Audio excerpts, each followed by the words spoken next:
All right, so you just came back from Las Vegas, right? Yeah, We just came back from Las Vegas. yeah. The AAC. So, what did you think of it? Because we've been to one before last year.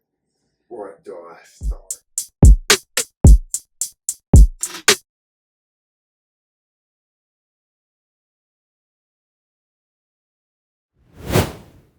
Good morning, good day, and good night wherever you may be. We're going to break down why the annual Ataxia conference is overlooking our proven approach and the R3 treatment solution and what it means for all of us. This is Art Thomas, and I have acquired ataxia, which accelerated my unknown hereditary ataxia. Welcome back to living with ataxia. Well, let me tell you what I think. Research and development is great. You want that probably at any venue for anything. But research and development is, you always want it immediately for anything, but it's down the road. Usually most things it takes you, even their chief science officer, remember, said in Orlando, like 20, 30, 50 years, we're hoping to have a cure. But that doesn't answer anybody's questions or give anybody anything to hold on to now. And that's the gap that we fill with diet and exercise. Because even the National Ataxia Foundation recommends that you eat a healthy diet and exercise, but they don't expound too much on that because that's not their field of expertise. Yeah, they know it's necessary, but they don't tell you what, and that's where we come in. Yeah. So I don't think I know some people would think like, are you at odds with them? Or no, it's just like we want them to keep doing research and development, and we'll keep doing for the future, hopefully sooner rather than later, and we'll keep doing the diet and exercise, which is right now. Like, what can these people do right now? Yeah, the conference was a good sense of community, and I ran into people, and a couple people said I was a fake person. They thought I was a fake person. Oh, yeah. Or a con artist. No, I'm real. But again, it just goes back and asks, what do I do? I do what you say and not what they say. Yeah, I don't know of anyone with any kind of condition. Obviously, you get in a car wreck, right? You break your back or you break your femur. There's just, for instance, there's certain things that you can't do immediately, but you work around them. But I don't know of anybody with anything, anywhere, any kind of health issue that doesn't benefit or doesn't get better and better faster from the right diet and exercise. I don't know anything. There's no contraindication where it's like, no, you don't want to exercise. Look, I don't know anything. I can't think of anything where exercise and eating right would be bad. Like nothing. It's good for it. So I don't know. It's kind of like I always say, though, like an orthopedist, they're not always out to get you. I mean, some of them are to just get you for money, but they're not always out to get you. But I always use the orthopedist for example, like he knows how to replace a knee. So he's going to suggest, most likely, what he knows. He's not going to suggest something outside of his own wheelhouse.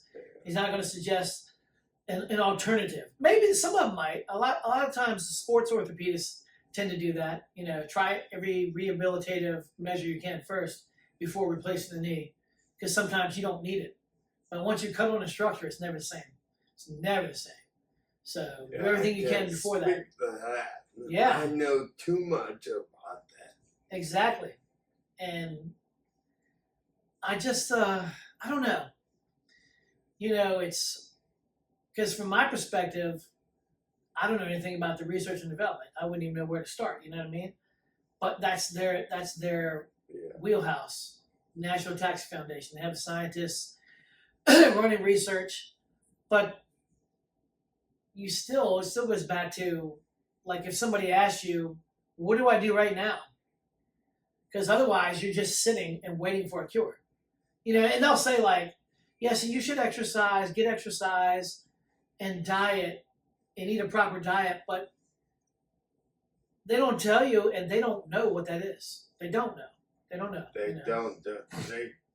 they don't even really talk about it at the conference. Not at all. They just shoot that recommendation out there, which leaves a lot of people hanging because they don't realize the importance of it. They don't realize how impactful it can be. Like with you, like how much it's done for you, how far it's gotten you. You know, that's what you said. Some people think like, is this guy faking, just trying to get some money from me or something? You know, because in their mind, based on the information they've gotten, it shouldn't be possible. And I think that's what things like the NAF, that's the outlook they give a lot of people, like it's impossible, but not because they're doing it on purpose, but because they're focusing on the research and development angle, and they don't give anybody any answers as far as what diet, what exercise, like what do I do? And so the people are just kind of like, it fosters a sense of hopelessness, like, I don't know what to do. I'm just gonna sit in this chair. You know what I mean? Well, if we were millionaires, they would definitely promote us. Well, yeah, that's true. That's true. The thing is, what did I say? One person told us that, not told us. Every time a speaker comes up and they have a disclaimer and full monetary disclosure, and the one girl was like, she was talking about these experiments they're running, this research, and she said, I'm not receiving monies from any of these companies. Oh, yeah. You know, the companies were footing the bill for research, but she said, I'm not receiving money for these companies. Research is only going to go so far for free, like, unless they got some independently wealthy backer that's just going to give them money for no reason, you know, which, you know, like, I was thinking, she's saying she's not getting paid, but probably she's delving into that. Like, how does she have a connection with the National Ataxia Foundation? She's probably delving into the research at the university she works at to try to get recognition to get funding, because she can't do that research on a university independently for free forever. Like, they're not going to let it keep going. Like, somehow you have to have money to do that stuff, you know? I don't know, any research is free. You know, so you gotta have a backer somehow. That's true. And we also went to that birth of a feather. As soon as the doctor said something about socialized medicine, Oh, yeah. I said, time to go. Yeah, she gave like the, it's like, why even mention something about socialized medicine in the country? Because socialism is trash, it's garbage, it's like, it's evil. Why would she even, she said, well, some countries have socialized healthcare systems. Some people think that's better. Why would you even mention that? Why would you even bring that up, just to throw it out there to make people think it's okay? Like why even bring that up unless you think it's okay? Like, it's not that some people think it's better. Anybody that has any knowledge knows it's terrible. It's god awful, you know? Yeah. Which is why people from Canada and England come here. Oh, come here. With their socialized medical systems. They come here. If it's so great, you know. They would stay there. Yeah, it's terrible. It's terrible. Plus, it doesn't incentivize doctors to excel. So that's why, especially for major research and development of infectious diseases or major surgeries, people come here because we have the most innovative doctors. You know, our system encourages people to excel in their field, and their system, it's like China. Like, you make little junky products, and they sell these little junky products that are churned out in warehouses by people that won't get any less money. So they're not incentivized to make a good product. They don't care, because if they make junk, they still get paid the same. So they don't care. You know, there's no quality. It's so stupid. It's so dumb. But yeah, that was dumb. But she's the same doctor I got in an argument with last year. When she was telling me, when I was telling the black lady about the I don't remember what her name was. The one who was in a wheelchair. I was telling about the carnivore diet. She was eating salad. Yeah, she had a salad, muffin for breakfast. I was like, Yeah. well, I suggested you do the exact opposite of that. And the doctor said, well, you're suggesting something that goes totally against the norm, or something she said like that. Like what most people. Yeah. I was like, well, that's wrong. That's incorrect. Every Every innovation in technology, the automobile industry, medicine, you name it, electronics, every innovation has always been from an outsider, not somebody that's entrenched in the field, or somebody that's in the field that thinks outside the box, contrary to the norm. Somebody tries something different. Most people don't come up with innovations that toe the line of what is known or what is considered the given knowledge of truth right at the moment, like in medicine or whatever it may be. It's always somebody that's innovative and somebody that thinks outside the box and somebody that's probably not even entrenched in the field, Yeah. And I just, that norm or what she was talking about, like, you're going against the norm. Like, well, I mean, you had the food pyramid for years that was garbage. Now it's totally the opposite. Yeah, instead of improving it, they said they revamped it. They made it worse. And Fruit Loops is just as good as steak. Like, oh my God, these people are insane. But they just want to sell something. They just want to sell garbage.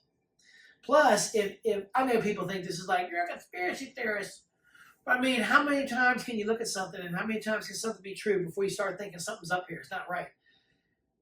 The more people are generally or continually sick, the more their patients, the more patients you have, the more money you get. It's just, Oh, yeah. If you came up with a cure for cancer right now, it was a magic pill, will cure any cancer. You know how many people that would put out of business? You know how many people that would put out of a job? All those oncologists, those cancer doctors would have to switch to something else or quit. Yeah. And there goes all the cancer research and there goes all the cancer medications and the chemo. All that's gone. Don't need it anymore. And I don't think they would like that. Yeah. The one thing I wish, because I messed up booking our flight, I wish we had opportunities to stay longer. Because in my opinion, it was too quick. Oh yeah. It was quick. But we only would have been there another day, like a day and a half.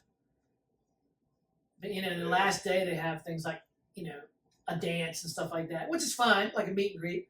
You get to know people, but you were getting known by people online, like people you didn't even know would say, "Hey, are you those guys I watch videos of?" Like, yeah, yeah, it's awesome. Like I said, it's a good chance to meet people. Yeah, it's like one big mixer. Yeah. And one big expensive mixer. It was very expensive. Thanks to NAP, they helped me out. And people think we make a lot of money from this. We don't. We haven't made any money yet. So I'm still working my normal job. I'll probably always do that because I love training. But yeah. Yeah, but we went off the carnivore diet while we were there. We had a really good pizza. Yeah, that pizza was good. It's, as much as we advocate the carnivore diet, it's why I tell my personal training clients, like, treating would be okay. What's the expression you always hear people say? All things in moderation. And I always tell them, like, but that's the key right there. Most people can't moderate. They can't. Once they have a little bit of something, they want it all the time. Yeah. If you eat a honey bun, you're not going to wait another month to have another one wait. You're going to have it in a day. You can get it every day, and that's the problem. They won't. If you eat the carnivore diet, and you had one honey bun a month, every month for a year. Is that going to do anything to you? No. No. It won't do anything. But that's serious moderation. It's self-control. Most people won't do that. They won't. They will not do that. It's free and it's easy, and you can, not free, but you know what I mean. It's easy to get it, and you can get it anywhere. You can eat donuts every morning at Wawa. You know what I mean. So it's just, most people can't moderate. Yeah. But yeah, generally speaking, the carnivore diet is far and away the best, healthiest diet that I can think of. And I can't think of anybody, again, just like the exercise, I can't think of anybody that has any health, medical issue. There's even a guy at Georgetown University and another doctor at Stanford, they're not connected, that are looking at the effects of the carnivore diet on people with mental and emotional issues, and it's improving them. It's making them better. Definitely made me better. You can't separate your physical from your mental. It's just because if you were in terrible health, it'd be very unlikely that you feel great every day and be up. Yeah. But I can tell you from experience, going back to a normal American diet, Oh, I bet you feel like got hell. me. Yeah, you passed out. You never take a nap. Yeah. It does do that to you. Yeah, it's like, oh man, how many days were you bad after that? Wasn't maybe a day, but You went back on carnivore diet. You went away. immediately. Yeah, that's good. That's good. So it wasn't bad. And that pizza, Grimaldi's, apparently it was high quality ingredients, Yeah. so that helped. The better the problem is we have, like you say, Grimaldi's pizza. The ingredients, they were good quality. The problem even with treating is there's so many things and so many different, from breads to pastas, you name it. There's so many things that the quality's not good, and that's the cheap stuff. That's why we have. I saw a comedian say, he's like, the United States, we're doing so good because we're the only country that has fat poor people, and that's it was funny. I think it was Chris Rock. I can't remember, but it's funny the way he said it because it's true, because people that are on the lower end of economics, the economic scale, they can probably afford stuff like the dollar store, but that's not good quality stuff for you. It's bad for you. And even though Grimaldi's was a treat, the quality of the ingredients was so good that it wasn't that terrible for you. Like, it didn't make you crazy. Bloated did, and not bloated. Yeah. Like normal pizza does. Oh yeah. I would always go to Marie's and get corned beef hash, which is just the corned beef and the eggs. And it was good. It was all right. But then I would go to the Silver Diner in Waldorf and get the corned beef and the eggs. And it was better. The quality was better. It tasted better. And it didn't feel as, what's the word I'm looking for? It didn't feel as heavy. Like Marie's felt like it was, oh. Yeah. But the stuff at Silver Diner, because they use all natural grass-fed beef, pasture raised chicken and stuff, it didn't feel as weighty, even though it was the same amount too. It just didn't feel the same. I had a Belgian waffle. I remember this. Had Belgian waffles at Marie's. And I was like, it's good, but it was so heavy. With butter and syrup, it was so heavy. And I had the same thing. I remember thinking it. I had the same thing at Silver Diner. I was thinking, that's so different. It felt lighter. It didn't feel like it was it didn't feel the same. Like, I felt like, after Marie's, oh, I feel stuffed. And it didn't feel that way after eating it. And I know it's because of the better ingredients. I know it's because of the better ingredients. I'm not saying eat that kind of stuff, but even if you want to treat like that every now and then, if you have better ingredients, foods, it won't be as impactful on the way you feel. Because if you have trashy food, you'll feel like hell. You'll feel terrible. You'll feel inflamed and bloated and all kind of stuff. Nasty. Yeah, I don't mean to switch subjects. No. But it just occurred to me at the conference they didn't mention anything about supplements. And when we went to that region meeting or whatever it was, a person mentioned that. And I was thinking to myself, they didn't say anything. You mean the birds of a feather thing? No, the region thing. Remember The regional, yeah. Yeah, they didn't. I think I seem to remember they touched on vitamins and supplements, but it was very brief. It was like a one-page thing. They went over like in 2 minutes, and then but they didn't really talk about it. That's the thing, with exercise. They're like, and you want to eat a good balanced diet, and you want to exercise, but they don't go in depth on it. That's why everybody's sitting in their chairs and in walkers and wheelchairs in the audience, because they don't know what it is either. Yeah. And people think just me doing this was weird. It's so bad. It's so bad. But we got the diet and the exercise part locked down, so all you gotta do is contact us. Yeah. Literally, it's so simple things that make a big difference. I think, like the guy, what do you call himself, Bam? Yeah. I think, yeah, he said, like, is this real?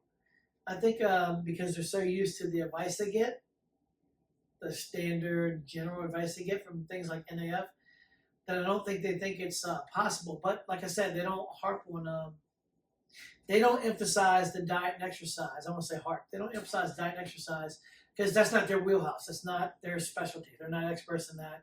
You know, let them keep doing the research and development. That's fine. You always want that. Yeah. And we'll just keep doing the exercise and the diet. Yeah. But the two shouldn't clash. They should be like able to work together, you know. Yeah, I don't know why they want to fight with me. I'm not trying to pick a fight. I want to help people. We want to help people. Yeah, the whole sending a cease and desist letter, like don't reference our name, like I just did in this video. Don't reference our name is kind of silly. I don't know. I think that's just a knee-jerk reaction from them. They don't, you know what I mean? Because we're like a up-and-coming thing, and, you know, we're not really established, and, you know, we don't have the established reputation that they have, so that's probably why they're doing it. Oh, we had money, it would be different. Oh, yeah, we could give them some money, they let us say whatever we want, and they would back us. But, you know, yeah, that is, we don't have money. I'd love to hear your thoughts on the conference's decisions. Feel free to drop them in the comments below. Also, don't miss our upcoming videos where we'll be diving into different neurological exercises and the LWA approach. Remember, the little things can make a big difference.